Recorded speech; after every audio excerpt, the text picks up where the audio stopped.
con la exposición del señor Neil Montgomery, socio fundador de Montgomery. El tema que cierra las conferencias de hoy es El gigante despertó. Los primeros 6 meses del mercado reglamentado de juegos y apuestas en Brasil, desarrollo, lecciones y oportunidades. Bienvenido, señor Montgomery. Un aplauso para él. Bueno, buenas tardes a todos. Voy a intentar ser lo más breve posible porque solo tenemos unos 15-20 minutos antes del almuerzo. El año pasado fue el año para Brasil. Yo vivía aquí en Perú cuando niño y siempre cuando decía que era brasileño me decían, bueno, tú eres del país más grande del mundo. Bueno, de hecho, el año pasado se sintió que Brasil era el más grande país del mundo en términos del trabajo que nosotros abogados tuvimos que hacer, porque así como Perú, Brasil estuvo en foco del mundo del iGaming, mundo afuera, y tuvimos muchísimo trabajo con la legalización y el licenciamiento del juego en línea allá en Brasil. La segunda mitad del año pasado lo pasamos haciendo los requerimientos. Hubo una fecha de corte del 20 de agosto para conseguir una licencia hasta el fin del año 2024. El precio para una licencia federal no era barato, 30 millones de reales y una reserva financiera también de 5 millones. Y el gobierno federal en un primer momento esperaba apenas más o menos 40 licencias. Pero hubo mucho más interés. La cola hoy en día está en aproximadamente 400 pedidos de licencia federal. O sea, a cada uno a 30 millones de reales es un valor gigantesco, quizás uno de los más grandes del mundo. Pero en Brasil no es un país para amateurs, para iniciantes, es un país bastante difícil. Entonces siempre tienes que contar con buenos profesionales, buenos abogados para ayudarte, porque es un país bastante complejo y un país marcado infelizmente por la inseguridad jurídica, como voy a hablar durante esta presentación. Entonces tuvimos el inicio del mercado federal el 1 de enero, ya con más o menos más de 70 licencias concedidas por el gobierno federal. Hubo hasta el 20 de agosto del año pasado 114 pedidos. Como dije, la cola ya está en casi 400 y más o menos de los 114, unos 70 y picos fueron otorgados al final del año. Hoy ya están un poco más de 80, pero hay más de 300 pedidos de licencias en espera para una licencia federal que es por 5 años y puedes promover hasta 3 marcas bajo la licencia federal. Hubo en un primer momento una aparente prohibición o restricción para los operadores extranjeros porque la ley en Brasil exige que la empresa sea brasileña y que tenga el 20% del capital en manos de un socio brasileño. Yo fui el primer abogado a decir que ese brasileño no necesitaba ser una persona física apenas, podría ser una persona jurídica y de hecho el regulador brasileño, que es la SPA, demoró casi 5 o 6 meses para confirmar que mi entendimiento estaba correcto, porque bastaba que el socio brasileño fuera o una persona física o jurídica. Entonces, si eras un operador extranjero, la estructura que tenías que tener en Brasil era una doble estructura societaria. Primero constituías una holding 100% tuya, que sería una empresa brasileña y por tanto un socio brasileño, y este socio constituía su empresa operativa que requeriría la licencia federal. Así los extranjeros no tuvieron que hacer ninguna joint venture con brasileño que no conociera. Y entonces tuvimos bastante interés y estamos a todo vapor allá con un mercado ya regulado en nivel federal.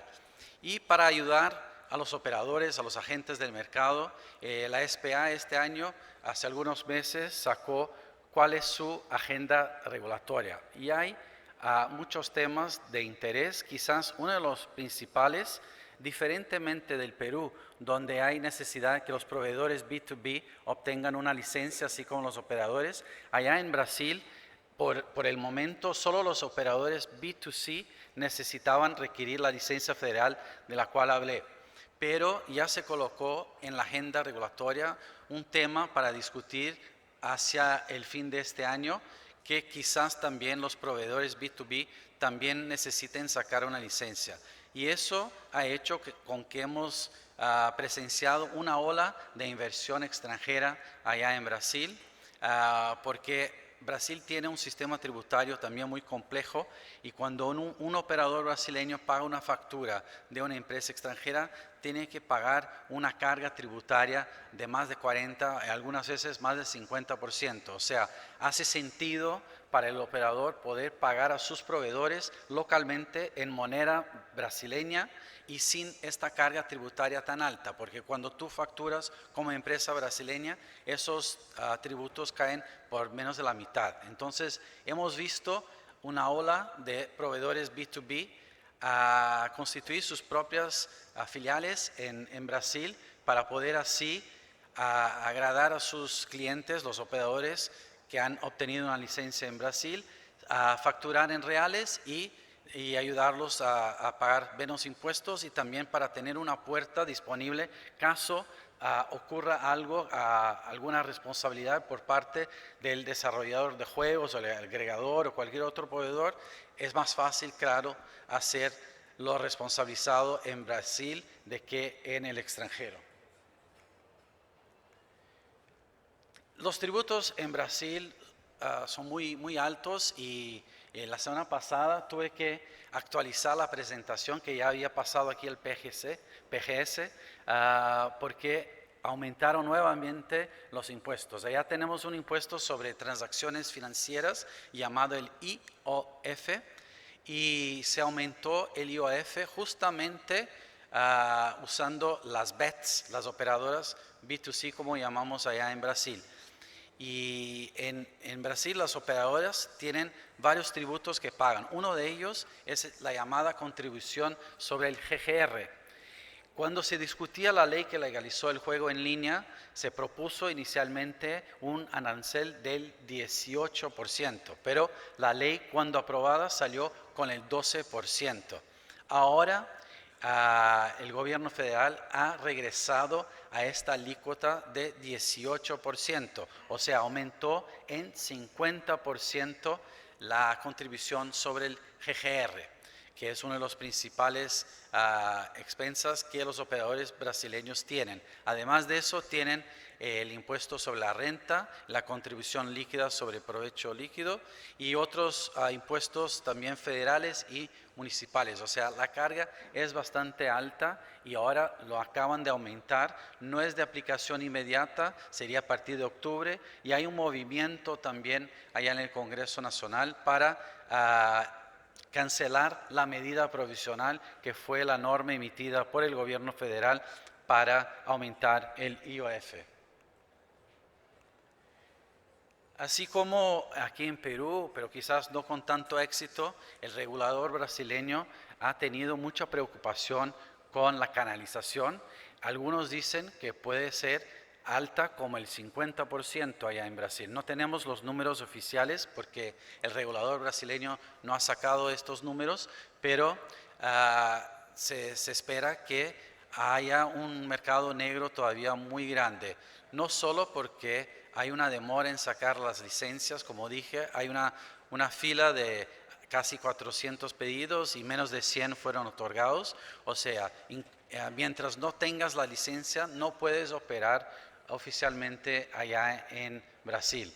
Así que aunque la SPA ha tenido mucho éxito juntamente con la Agencia Brasileña de Telecomunicaciones a bloquear varios sitios, ya fueron más de 10,000, el éxito ha sido relativo porque lo que sería más eficaz sería bloquear los medios de pago y eso todavía no han conseguido. Falta, creo que, una conversación más aprofundada con el Banco Central de Brasil. Samer dijo aquí, mencionó la palabra Pix, que es uno de los medios de pago más utilizados en Brasil y en la industria del juego, quizás 95% de las transacciones financieras en la industria del juego son hechas por Pix. Entonces el bloqueo de Pix sería quizás mucho más eficaz de que el bloqueo de los sitios allá en Brasil. Y ahora, de nuevo, como dije, el Brasil no es un país fácil y con menos de 6 meses también están discutiendo un proyecto de ley en el Congreso Nacional para restringir la publicidad en el campo del juego. El juego todavía, por más que a todos los brasileños les gusta mucho jugar, es una sociedad un poco hipócrita porque se ha legalizado y en menos de 6 meses se quiere restringir y quizás matar la gallina de los huevos de oro, ¿no?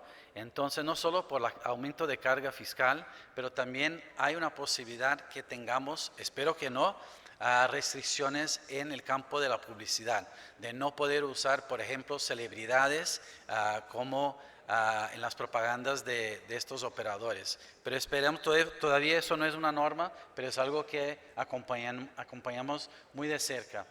Y el circo en Brasil también envuelve las llamadas CPIs, las comisiones parlamentarias de inquérito. Tuvimos una que acabó recién, que incluía algunos de los influencers más famosos de Brasil. En esta foto vemos ahí a una influencer que se llama Virginia Fonseca. Ella tiene 53 millones de seguidores, creo que quizás del tamaño del Perú, no sé. Pero es alguien muy influente y fue llamada para dar su testigo allá en esta CPI. Fue de forma muy sencilla, así, porque es toda sofisticada en la red, pero apareció de sweatshirt con una foto de su hija, que quizás no era lo más apropiado, porque el juego no es solo para mayores de 18 años, y fue un poco un espectáculo allá, y como todo en Brasil, nosotros decimos acaba en pizza, de hecho, aunque el informe final de esta CPI sugirió que 16 personas tuviesen denuncias criminales hechas contra ellas. Al final el informe no fue aprobado, entonces no ocurrió nada. Y eso es muy típico de Brasil, pero la industria del juego sufre todos los días mucho ataque, no solo por la media muchas veces, pero por el gobierno también, y este fue un ejemplo muy importante. Y pues para terminar, porque no quiero demorar más para su almuerzo, hay muchos desafíos, oportunidades ahora en adelante en Brasil. En primer lugar, yo hablé hasta ahora sobre las licencias federales, pero hay que acordarse que en Brasil hay 3 niveles de autoridad. Tenemos el gobierno federal, el gobierno de los estados y tenemos 26 estados y un distrito federal, y después también tenemos los municipios, y en Brasil debemos tener creo que más de 10.000 municipios, si no mucho más, y claro, cada uno de ellos quiere participar de estos provechos que el juego genera. Entonces hay una pelea muy fuerte en este momento entre el gobierno federal y estos 2 entes federativos, los estados y los municipios. Hubo una gran derrota para un estado en especial en Brasil, que fue el estado de Río de Janeiro, es donde yo nací, en Río de Janeiro, y Río fue muy innovador en 2024 porque fue el primer estado a sacar un edital, como llamamos en portugués, para licenciar a empresas privadas que tuvieran interés en explotar el juego en línea allá en el estado de Río de Janeiro. Y eso lo hicieron antes del inicio del proceso legislativo federal que culminó en la ley que legalizó el juego a nivel federal en Brasil. Y lo que hizo el regulador en Río de Janeiro, que fue muy experto, fue permitir que portadores de licencias de Río de Janeiro pudieran aceptar apuestas de fuera del territorio estatal de Río de Janeiro. O sea, creó una competencia directa con una licencia del gobierno federal. Y eso, yo siempre recomendaba para mis clientes en el año pasado que sería una licencia mucho mejor que la federal, porque era mucho más barata, solo 5 millones y no 30, el proceso era más rápido para obtener y había menos, digamos, exigencias regulatorias Por ejemplo, no necesitabas de 2 empresas si fueras operador extranjero, bastaría una empresa que podría tener 100% del capital extranjero. Pero la mala noticia, al inicio del año, en el primer día útil de 2025, hubo una decisión de uno de los ministros de la Suprema Corte brasileña diciendo que el Estado de Río de Janeiro no podría dejar que sus portadores de licencia aceptaran apuestas de fuera del territorio de Río de Janeiro. Entonces, aunque todavía no tenemos una decisión final del mérito en este proceso que camina a pasos largos, el Estado de Río en este momento no puede hacer con que su licencia valga nacionalmente. Y también hay muchos municipios también que han sacado su propia legislación, pero el gobierno federal está exigiendo que las licencias solo tengan vigencia en el territorio o del municipio o del Estado. Algo importante que los municipios están empezando a hacer es también tener una forma de juego físico, porque hay que recordarse que en Brasil, diferentemente del Perú también, todavía es prohibido tener casinos físicos. Hay un proyecto de ley que camina también bien y esperamos que este año se aprueben también los casinos físicos y el bingo físico y también un juego de lotería que nació en Brasil, que es el jogo do bicho, el juego del animal, que es un tipo de lotería, pero hoy en día es todo clandestino. Pero si entonces este año se aprueba esta ley, entonces tendremos el circuito integrado del juego y apuesta en Brasil cerrado, no solo en línea, pero el físico también. Y los municipios que han hecho, han permitido para los portadores de licencia municipal en línea que puedan tener sus VLTs, sus terminales físicos de lotería, no para ser operados como slots, porque esto todavía es prohibido, porque si no sería un casino que es prohibido, como dije, pero sí como equipamientos para hacer la lotería instantánea, por ejemplo. Entonces hay un mercado bastante interesante para fabricantes también de VLTs. Tenemos varios clientes allá en el estudio que se interesan y esperan que también las licencias municipales también sean reconocidas, porque la posibilidad de los estados y los municipios en Brasil sacar sus propias licencias regresa a antes de la ley de 2023, al año de 2020, cuando la Suprema Corte brasileña sacó un fallo diciendo que el gobierno federal no tenía más el monopolio y entonces eso permitió en el fallo que expresamente estados pudieran sacar sus licencias y como durante el informe de uno de los ministros de la Suprema también hacía referencia a municipios, muchos municipios también creen que pueden sacar licencias, pero todavía es un tema controvertido. Lo que los operadores ya están sintiendo en la piel también son los casos de reclamos de clientes, de apostadores. Eso lo he visto ya porque allá en el estudio manejamos, por ejemplo, reclamos de pasajeros para muchas aerolíneas y lo que las aerolíneas sufren y han sufrido en Brasil, que es recordista mundial de reclamos de pasajero, ahora lo van a sentir los operadores del juego también porque hay un incentivo para que el cliente va a los juzgados especiales civiles donde no hay ni siquiera coste para entrar con una acción judicial para reclamar sus derechos, por ejemplo, de falta de pago de un operador. Entonces, este escenario así contencioso se está verificando, pero hay otras oportunidades, como por ejemplo en el campo societario, con operaciones de fusión y adquisición. Nosotros estamos participando ya en la primera operación de fusión y adquisición después de la apertura del mercado regulado, con la adquisición de Novibet por Allwyn. Y entonces creo que habrá mucha oportunidad para operadores extranjeros que no ingresaron en Brasil en la primera ola de licenciamiento para quizás adquirir estructuras que ya tengan toda la estructura pronta, la licencia en manos y en los grupos de WhatsApp de abogados, por ejemplo, allá en Brasil, vemos todos los días que hay muchas empresas ya licenciadas en Brasil que tienen interés en vender su empresa, vender su licencia. Entonces, en el campo del M&A también tendremos mucha oportunidad. Pero así, de forma general, haciendo un vuelo del cóndor así muy rápido, porque podríamos aquí hablar por muchas horas. Brasil es seguro uno de los mejores y más grandes mercados del mundo. Se dice quizás entre los 3 más grandes. Hay mucha oportunidad, pero no es fácil. Es un país difícil. No, pensé que fuera para salir. No, ok. Pero hay muchos desafíos. No es un país fácil. Hay que tener bastante paciencia con la legislación brasileña. Los cambios también que suceden.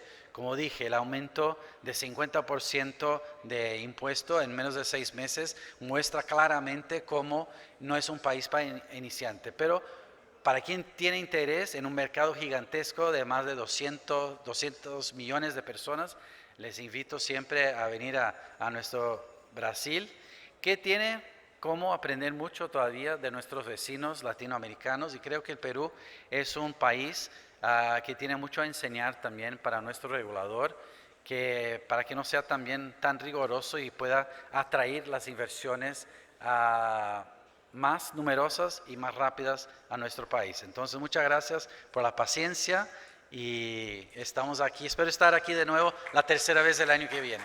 Gracias.